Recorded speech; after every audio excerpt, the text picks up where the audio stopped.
మనందరం మనసులో ఎన్నో సంఘర్షణలు ఎదుర్కొంటూ ఉంటాం కదా. మరి దానినుంచి నిజమైన స్వేచ్ఛ, ఆ శాంతి ఎలా వస్తుంది?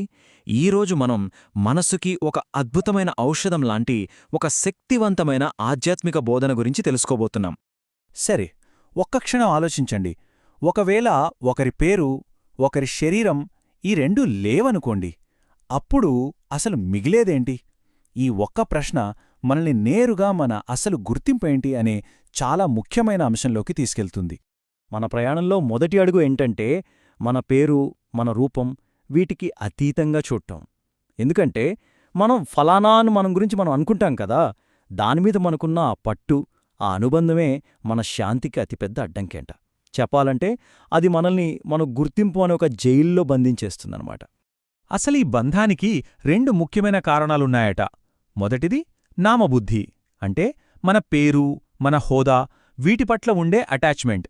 రెండవది రూపబుద్ధి, అంటే మన భౌతిక రూపం, మన శరీరం దీనిపట్ల ఉండే అనుబంధం.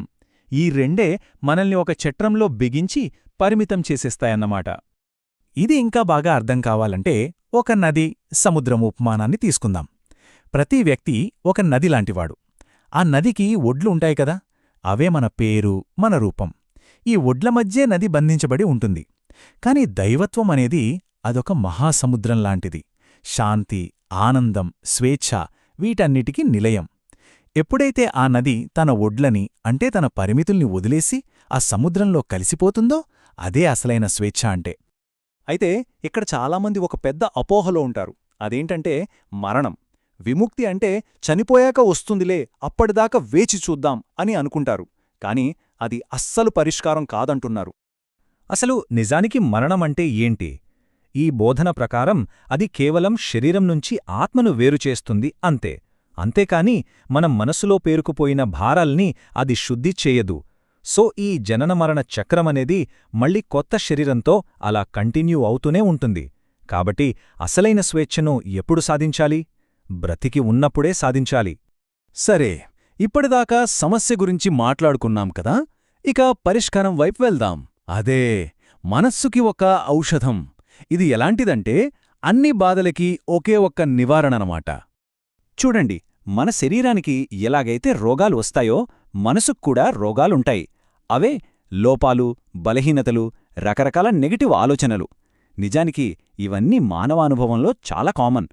కాని ఒకవేళ వీటన్నింటికీ, అన్ని రకాల మానసిక బాధలకి ఒకే ఒక శక్తివంతమైన మందుందంటే ఎలా ఉంటుంది? ఆలోచించండి. దీన్ని అర్థం చేసుకోవడానికి ఒక అద్భుతమైన పోలిక ఉంది. ఊహించుకోండి, ఒకరి జేబులో క్యాన్సర్ని నయం చేసే మందుంది. అలాంటప్పుడు ఇక వాళ్ళు ఆ వ్యాధికి భయపడతారా? అస్సలు భయపడరు కదా. ఈ ఆలోచన అలాంటి సర్వశక్తిమంతమైన నివారణ మనకు అందుబాటులో ఉంది అనే భావనను చాలా బలంగా తెలియజేస్తుంది. సో మరి ఏంటా మందు? ఆ కీలకమైన రహస్యమేంటంటే అన్ని రకాల మానసిక బాధలకి ఒకే ఒక్క నివారణ: దైవంతో నిరంతరమైన ఒక సజీవమైన సంబంధాన్ని కలిగి ఉండటమే. మరి ఈ సజీవ విశ్వాసమంటే ఏంటసలు? ఈ బంధం విడదీయరానిదిగా ఎలా మారుతుంది? దాని గురించిప్పుడు వివరంగా తెలుసుకుందాం. సాధారణంగా విశ్వాసంలో రెండు రకాలుంటాయట. ఒకటి అస్థిరమైన విశ్వాసం. అంటే మన మూడ్ని బట్టి, పరిస్థితుల్ని బట్టి మారిపోతూ ఉంటుంది. అంతా బాగున్నప్పుడు ఉంటుంది, కష్టం రాగానే మాయమైపోతుంది. ఇది పూర్తిగా అదృష్టం మీద ఆధారపడి ఉంటుంది. కాని రెండోది ఉంది చూశారు, అదే సజీవ విశ్వాసం. ఇది ఆనందంలోనూ దుఃఖంలోనూ ఒకేలా స్థిరంగా ఉంటుంది. ప్రశంసలొచ్చినా విమర్శలొచ్చినా చెక్కు చెదరదు. ఇది విడదీయరానిది, ఒక జీవితకాలకు సంబంధమన్నమాట. సరే, ఇంతటి విడదీయరాని బంధాన్ని మనం జీవితాంతం కొనసాగిస్తే దానివల్ల కలిగే ఫలితమేంటి? ఇక్కడే ఒక అద్భుతమైన వాగ్దానం ఉందంటున్నారు.